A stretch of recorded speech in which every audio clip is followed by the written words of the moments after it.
ขยันพิษที่10 ปีกับบ่รวย ชีวิตของคนเฮานั้นมีขึ้นมีลง เวลาขึ้นก็อย่าหลง เวลาลงก็อย่าท้อเวลาขึ้นเนี่ยคนก็มาพึ่งมาพามาหา แต่เวลาเฮาตกต่ำเนี่ยพึ่งพาผู้ใดก็บ่ได้ผู้ใดได้เคยเป็น แต่ทั้งนั้นทั้งนี้นะจะขึ้นก็ย่าจะลงก็ตามบ่ต้องไปใส่ใจต้องใส่ใจที่ตนเอง สาเหตุที่เฮาขึ้นเพราะว่าเฮานั้นช่วงกำลังหาเงินหาทองช่วงที่มีบารมี ถ้าเฮาตกถ้าเฮา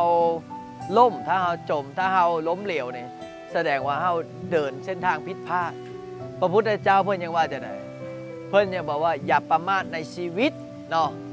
อย่าประมาทในชีวิตถ้าเฮาขึ้นแล้วเฮาล้มเฮาลงเนี่ยแสดงว่าเฮานั้นประมาทในชีวิตแสดงว่าเฮานั้นลงตัวเองจะรวยหรือจะจน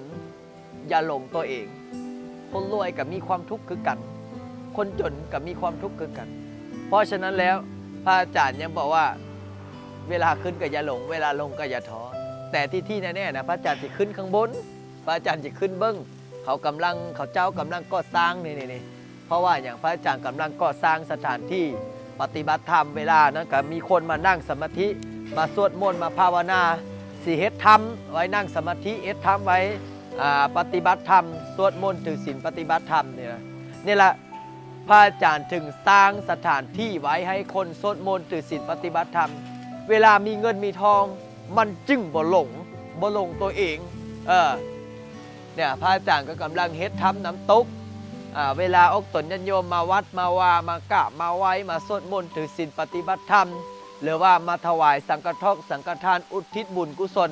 ให้เจ้ากรรมนายเวรสร้างน้ำกระทำบุญสร้างบุญก่อต่อบุญเติมเนี่ยก็ได้มาวัดมาว่ามีที่พึ่งทั้งจิตทั้งใจมากราบมาไหว้พระพุทธพระธรรมพระสงฆ์มาเห็นสถานที่วัดว่าก็ได้มีกินมีทานแบ่งกินแบ่งทานสร้างน้ำกระทำบุญให้ตัวเองนี่แหละพระอาจารย์สิพาขึ้นเบิ้งนี้ขึ้นบ่ถ้าผู้ใดจะขึ้นเบิ้งอย่าฟ้าวหนีจากคลิปนี้ได้ไปเดี๋ยวขึ้นเบิ้งหนทางพิสูจน์หมาวันเวลาพิสูจน์คนความรวยความจนนั้นพิสูจน์ว่าเฮาขยันหรือขยันพิษที่10 ปีกับบ่รวยเฮ็ดเวียกเฮ็ดงานทำงานในอย่างกะยากต้องขยันให้ทึกที่ใส่คนใส่ให้เป็นเพราะว่าอย่างคนเฮานี่นะเฮ็ดอย่างกะยากทำอย่างกะตามถ้าทึกอกทึกใจนะไปได้ทุกบ้านไปได้ทุกที่แต่ถ้าบ่ทึกอกบ่ทึกใจนี่จ้างเดือนละ100 ล้านก็บ่ไปนะพระอาจารย์เนี่ยบอกหนทางพิสูจน์หมาวันเวลาพิสูจน์คนมื้อนี้พระอาจารย์สิมาพิสูจน์เบิ่งว่าพระอาจารย์สิย่างไปรอบนี้สิเป็นจังได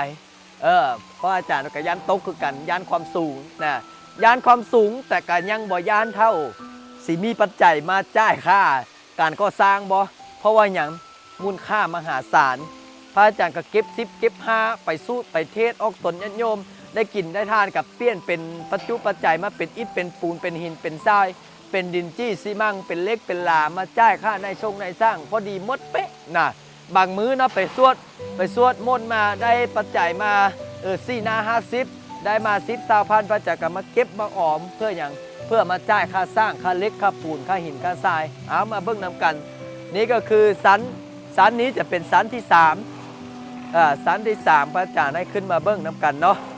สถานที่ทำน้ำตกสถานที่ปฏิบัติธรรมเฮากำลังสร้างกำลังสาได้ร่วมแห้งร่วมชิดร่วมใจถือว่าเป็นบุญเป็นกุศลน้ำกันได้กินได้ทานได้ร่วมอุปโภคโมทนาผู้10ผู้5ผู้ละเล็กผู้ละน้อยผู้ห้อยผู้พันนี่โอ้เห็นบอกออกตนญาติโยมทั้งหลายอันนี้คือนายสร้างเพิ่นกำลังจอดกำลังเฮ็ดกำลังทำสร้างสาพัฒนาจากนี้ละพระอาจารย์เนี่ยบอกละอย่ามิ่นเงินน้อยอย่าคอยวาสนาอย่ามิ่นเงินน้อยอย่าคอยวาสนาอย่าดูทุกคนจนนะเก็บ10เก็บ5ผู้เล็กผู้น้อยได้มากินมาทานมาร่วมกันมันก็สำเร็จนะเนี่ยเห็นน้ำกันเนาะออกตนญาติโยมเนาะอันนี้คือสัน3โอ้สูงได้ใหญ่ได้นี่เสียวสันหลังวาบไม่ออกเฮ้ยพอออกเลยนี่ญาติโยมเลยนะเด้อมาเป็นสะพานบุญน้ำกันเด้อมาเป็นสะพานบุญน้ำกันผู้10ผู้5ผู้เล็กผู้น้อยผ ผู้อยู่ไกลอยู่ไกลอย่าตกขบวนบุญใดอย่าตกขบวนบุญใดนี่ถ่ายคลิปถ่ายวิดีโอให้เห็นล่ะเนี่ยปาโตเอาสิขึ้นอีกบ่สิให้ขึ้นสันซี่บ่ถ้าอยากขึ้นสันซี่ฝากคอมเมนต์มาเด้อฝากกดไลค์กดแชร์นี่สันซี่สันสูงแล้วเนาะเวลานั้นก็สิมีน้ำตกลงไปออกตนยันโยมกับมาท่ายหูป